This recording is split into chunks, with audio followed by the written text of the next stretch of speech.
Thanks for the support as a channel member, Mark Warwick. Got more FA Cup fun for you again today, as once again we face a team from the National League, this time Barnet, fourth qualifying round.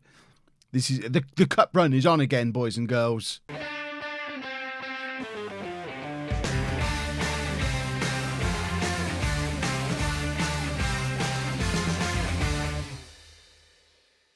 Hello and welcome to part 18 of the Bourne Legacy. I'm Kevin. Coming up on today's episode, we have two matches for you. One in the FA Cup fourth qualifying round at home against Barnet and one away against Thatcher in the league. As you can see, league-wise, still not top of the league, but bearing in mind, we have 5 games in hand, thanks to cup runs mainly.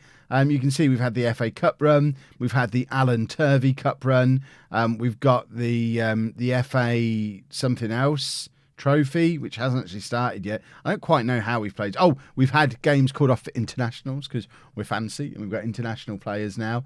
Have we made any signings since you were last with me? I think just this one guy, Charlie Wiggett, who is a young centre-back who's come in from Chelsea, and we've had a couple of others. I think Joel Senior, in fact. Senior and Fryer, maybe are the only two who've left since last episode. Well, I think I told you about Fryer last time, so it might just be Senior, who, to be fair, wasn't really playing very much. So I've not really got an issue with him leaving. Finances wise, we need this cup run. As you can see, we are just around about the break-even point with a scary-looking projection. We made about £250,000 getting to the second round of the FA Cup last year. We could absolutely do with that again. That would be very, very handy. Barnet are 13th in the National League. I mean, it's not a game you'd expect us to win, unless you're with the bookmakers, unless you're Boyle Sports, who apparently do expect us to win, presumably because of the fact we thumped Blythe 5-0 in the last round. That's Blythe, who are 6th in the National League North. We are a very good side. Let's get into this Barnet game, and this is the team that we're putting out there for this match. We've got Luthra in goal, a back four of Dice, Bellahuane, Barkley and Fossey, Smith and Davis in midfield, McKendy and Leahy wide with Plange and Hector Ingram up front. Why is McKendy wide, I hear you say? Where is Rafael Garcia, I hear you shout? He's going to be out with a broken toe for the next 6 weeks or so. It shows how highly I rate him that I haven't just released him. But yeah, he's going to be missing out for a little while. And Ricky Holmes, who would be the obvious one to slot in there, is also injured. So McKendy out wide allows us to play Plange and Hector Ingram up front. And Hector Ingram has been scoring for fun. 15 goals from 10 starts in all competitions. So it's no bad thing that he's had to force his way into the side. So let's get into the match. There's obviously going to be players that we recognise in this Barnet team because of the level that they're at. Most notably for me, as a Peterborough fan, Shaquille Coldthirst, who was so bad we never learnt how to say his name properly. But he's obviously found his level at non-league, which seems about right. And now I've dissed him, guaranteed he's going to score against me today. But let's give it a bit of the carry on where you left off in the last game. It feels really weird that for us as a Tier 8 team, the bookies think we're favourites against a Tier 5 team, but it shows how Football Manager's not set up for these super low-level saves. I think already thinking ahead for FM21, I don't think I'll start as low as Tier 10 again. Tier 8 seems fine, the tier we're at now, because it takes you a couple of years to get to the overpowered point we're currently at. And by that point, you're hitting the level where you're not overpowered anymore. Because there's not any real difference in the quality of players you can sign between Tier 5 and Tier 10. We are super overpowered for Tier 8. And it's a lot of fun in a we win every game kind of way. We've just gone 1-0 up against Barnet. Luke Plange, an 11th goal of the season for him now. Since he's been playing as a pressing forward, he really has started to turn into the striker I thought I was signing when we brought him in. What kind of crazy... Has he got 137 on his back, this goalkeeper? Or is it... No, it's just 37, isn't it? That looked like an insanely high number on his back. These fancy pants National League boys with their squad numbers. We don't need squad numbers here in Bourne. We just number 1 to 11 and then beat you. Plange again, scores again. A 12th goal of the season for him. 2-0 to Bourne. Barnet don't understand what's going on. They've never heard of us. Much like the first time Barnet played Posh back in the early 90s. First time I remember. And I'd never heard of them either because they'd just come up from non-league. So, you know, role reversals. We're dissing Barnet today, and I don't strongly dislike them, other than the fact it's their fault Barry Fry exists in football. And I have always had issues with that man. Right, let's not get into Kev's Barry Fry opinions today. Oh, my word. That's not what this video is supposed to be about. Barnet have a corner. It's cleared by Barkley, and Smith, now trying to get a counter-attack going, plays the ball forward. Big, long, non-league hoof. I think he's looking for Plange, but that's actually Hector Ingram who's chased over towards that. Coming out of his little pocket on the right-hand side of the front two. So just have a little look, see what goes on over here. Didn't get close enough to the ball for it to be an issue. But, you know, just came over, have a little look around. Dice has got Colthurst in his pocket there. That was superb. Can't get past their right back who's covering nicely. But here is Smith again with the ball over the top. He's like a non-league Steven Gerrard.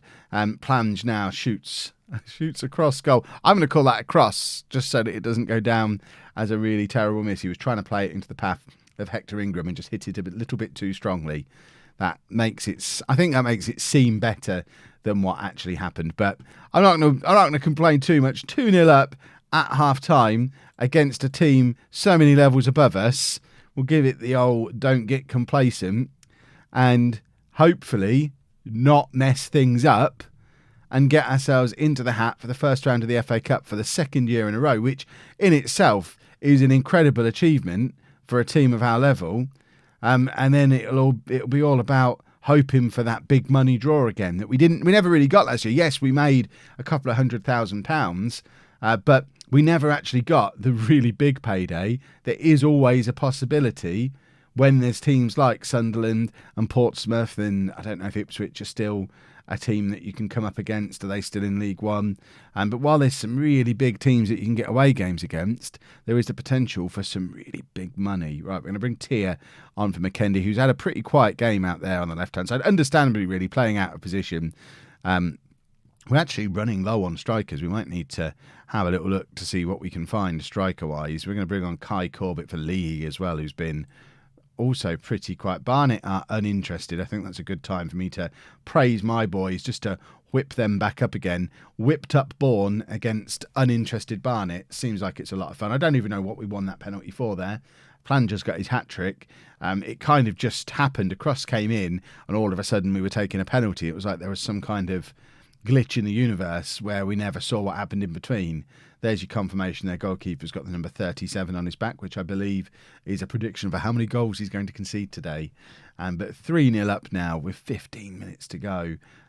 Colthurst for Barnet is looking anxious because he doesn't have to face me after the match. We're going to bring on Vikoji for the last couple of minutes. Does he really want to be I guess being a poacher is as good as anything else. He's not really a striker. He's more my attacking areas of the pitch utility man, just comes on really to save fitness for other people when needed.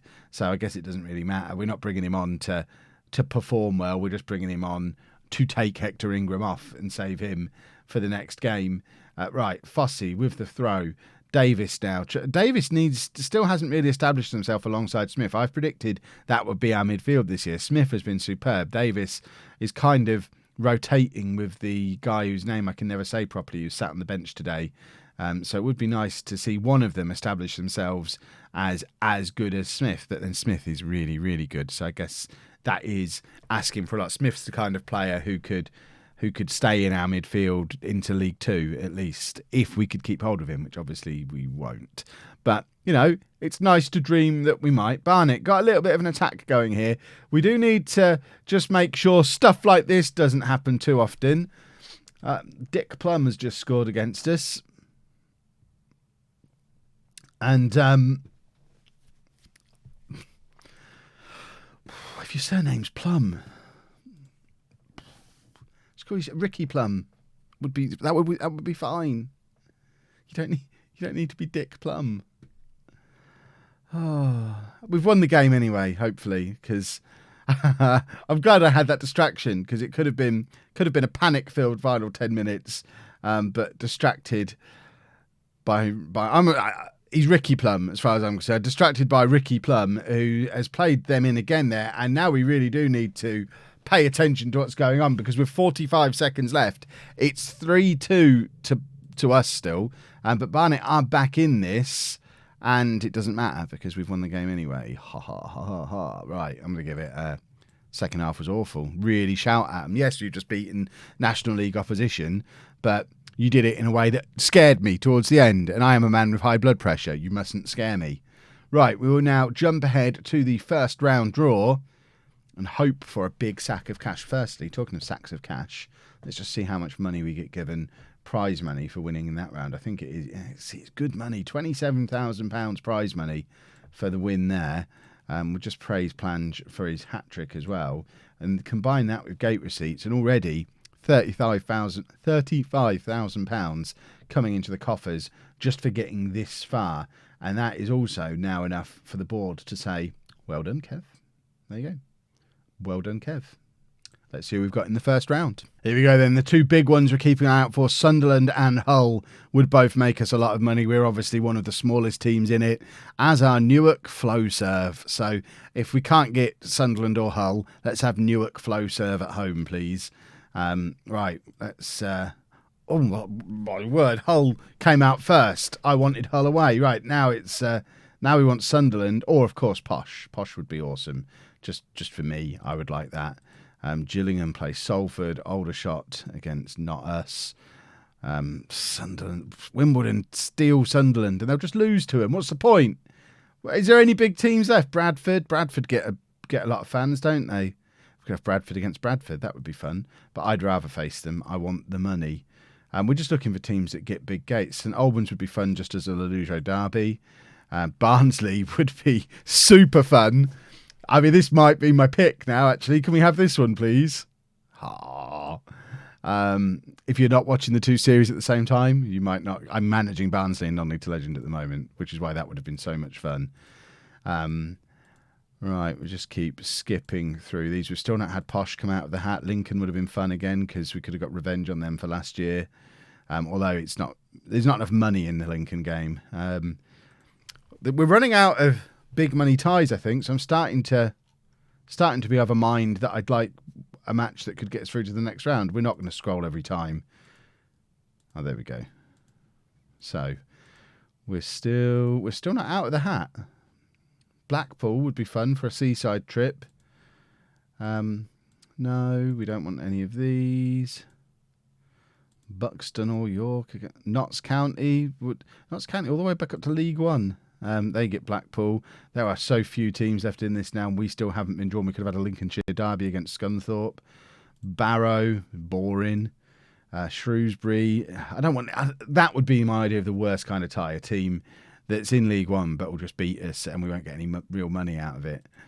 If we're going to go against a League One team, we want to be away from home against one that gets a lot of fans. Coventry, maybe? No. Southend, boo.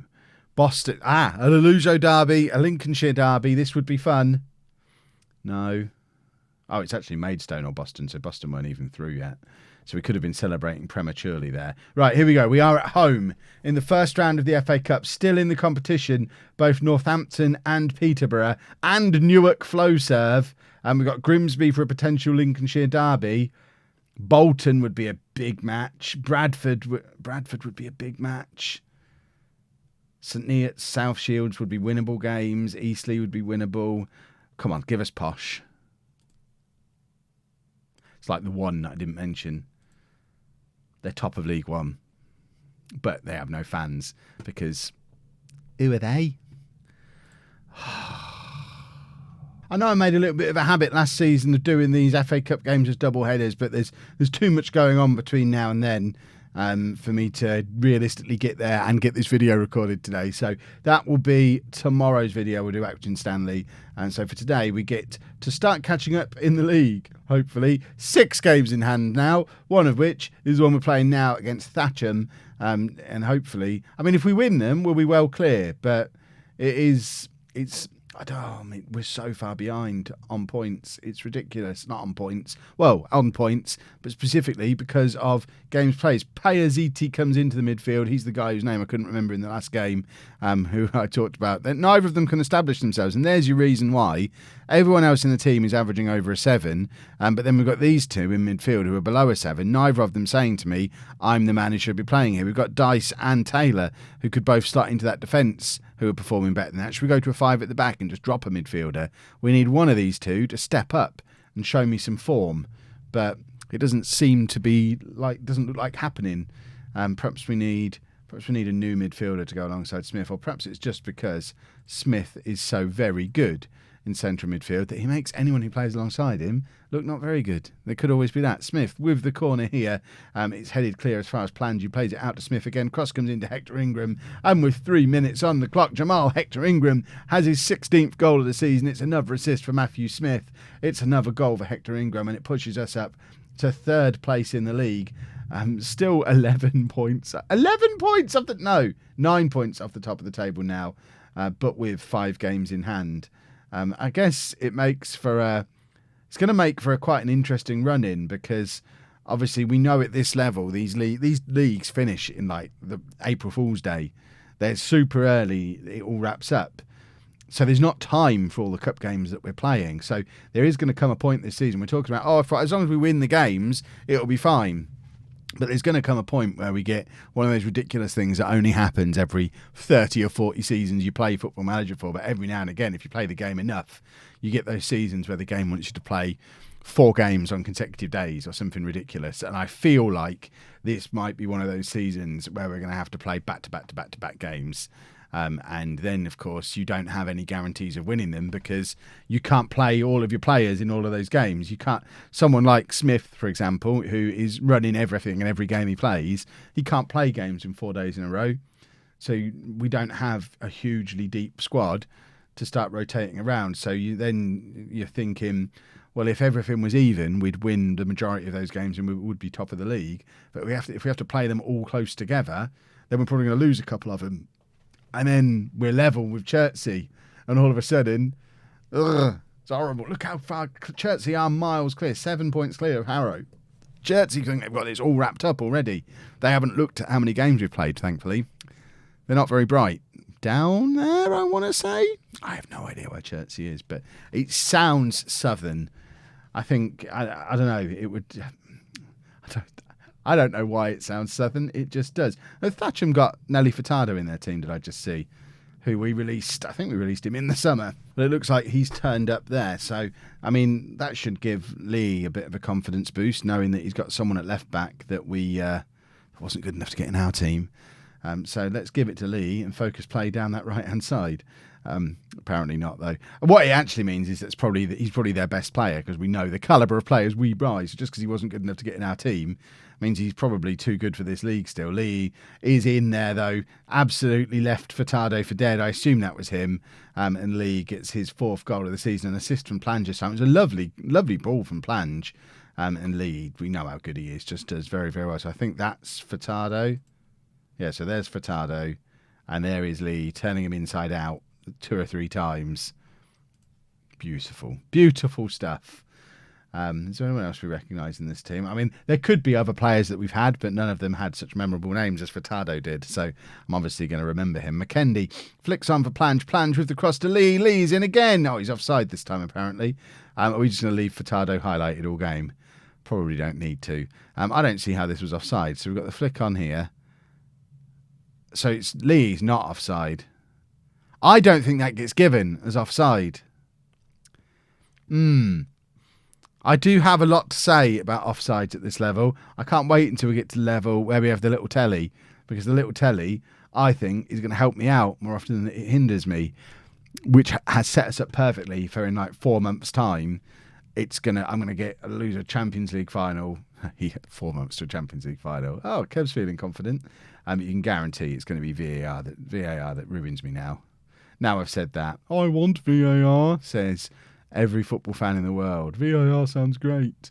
Lee now plays it into Plange. Plange can't get the shot away. It falls to Payaziti. There's McKendy, and that's a 10th goal of the season for McKendy, which is a very impressive goal return for a player that I've messed around to the extent that he's now having to play out on the wing, but he's still scoring goals from there. Like I think I said a couple of episodes ago that we've got some very, very good strikers at the club now with Hector Ingram, with Plange, with McKendy, with Garcia. We have 4 really, really good strikers who are good enough to play at a higher level. So hopefully we won't suffer when 1 or 2 of them do a Konakati and disappear, unless of course they all do it at the same time. But I'd like to think we could afford to lose 1 or 2 of them as the season goes on and bigger clubs come and take them away, as long as we keep a couple of them around and replenish with players who are eventually going to be as good as they are. It's a lovely ball through to Hector Ingram, who's lost his man. Planges in the middle. Hector Ingram tries to go it alone and shoots into the side netting. And we've got some complacent players at the back there today, which I can understand. We're 3-0 up. We are absolutely in control. What I might do is drop a little bit of praise in a second. But firstly, Lee's trying to break clear here. He's drifted over to the left-hand side, and he's done brilliantly. He's beaten his man there. Could have gone down and had him sent off and won a penalty there if he wanted to, but he's stayed on his feet. He's got his 5th goal of the season. That is excellent from Lee. Look at the state of this. There are several points here where he could go down. He could have gone down. I mean, it wouldn't have been a penalty, but he's already on a yellow card, so he absolutely would have gone if Lee had gone down. But Lee decided to stay on his feet, stumbled forward, and grabbed the goal. Excellent stuff. Now I will drop that praise that I promised them, because, let's face it, we've had a very good game today. Although, immediately, have I given the praise yet? Can I withdraw my praise? I don't want them to think I'm praising us conceding a goal. That's not praiseworthy. He's got a real face. Why have they got real players shouldn't be allowed? Okay, have we got any real players in this team? I know we've had them in the squad. We've obviously got Dan still knocking around in the squad as well, who is still officially our club captain, even though I think he's still only played once for us. I think I'm probably just going to make him a coach because I just quite like having him around, because he's played more international football than league football in the nearly a year he's been a Bourne player. Plange with the cross. Lee was there and should have got his hat-trick. That was the easiest chance he's had in the entire game.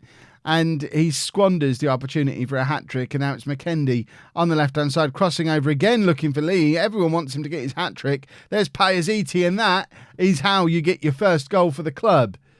Adrian Payaziti. I said we needed one of these central midfielders to step up and show me they warrant being in this team alongside Smith, and scoring goals like that is a very good way to show me you deserve to be in the team, because that is an absolutely thunderous effort. Excellent stuff. 5-1 to Bourne now against Thatcher. And we're not done yet. Well, it's their corner, but I feel like we can score from their corner. We've done stuff like that before. We've not actually had as much possession today as we would normally have, but we need to start looking in terms of fitness levels. Everyone's at roughly the same kind of level. So in that case, who do we want to bring on? We may as well freshen up the... We'll bring Tear on for McKendy. Who is Ben Davis? Oh, Ben Davis is the other midfielder. I didn't recognise him with an attacking midfielder next. That's why he's not any good in this role. He wants to play further forward. I wonder.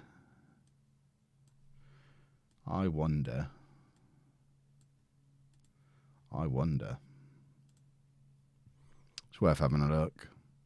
We'll do that. See if he suddenly turns into a superstar playing further forward like he apparently wants to. Because it's an option. I know I've just talked about how we've got 4 very good strikers, so we don't want to be dropping down to a 1-striker system anytime soon. But like today, where we've got one of them playing on the wing and one of them injured, there's reasons to occasionally play with a little bit less up top. Right, we're going to bring... Assistant manager wants to bring the new boy. Let's bring new boy Wiggett on then. He wants to be a stopper. You know what? Go be a stopper. I'm not worried. It's a little bit harsh not bringing Taylor on when, once again, the only people who are here are his girlfriend and baby son, baby daughter. Nobody knows. He probably knows. Or she. I was talking about Max. Max definitely knows what gender his child is. But yeah, they're the only 2 who've joined us again. Max Taylor's girlfriend and child. Lee, again, with the opportunity to grab his hat-trick and put a 6-1 up against Thatcher. I think we did score 6 in our last league game, so I'm disappointed that not only have we conceded a goal, which we haven't done for a little while in the league, we're also not scoring as many goals as we normally do. Davis, by the way, in Davis news, uninterested. I've given him the opportunity to play in what he thinks is his better position, and he's not taking the opportunity. We won't mess around trying that again. Silly boy. Right, we will be back tomorrow with Accrington Stanley. I promise not to do the voice. I mean, if you're younger than I am, you have no idea what I'm talking about. Google it. That's all. I mean, when I was a kid, they didn't even exist other than in the form of a milk advert. But we'll be back for that tomorrow. If you've enjoyed that, what do I normally say? If you've enjoyed it, I've done like 2,000 videos and I can't remember how to do an outro. Thumbs up would be nice. Subscribe to the channel for daily Football Manager videos. And thank you very much for watching.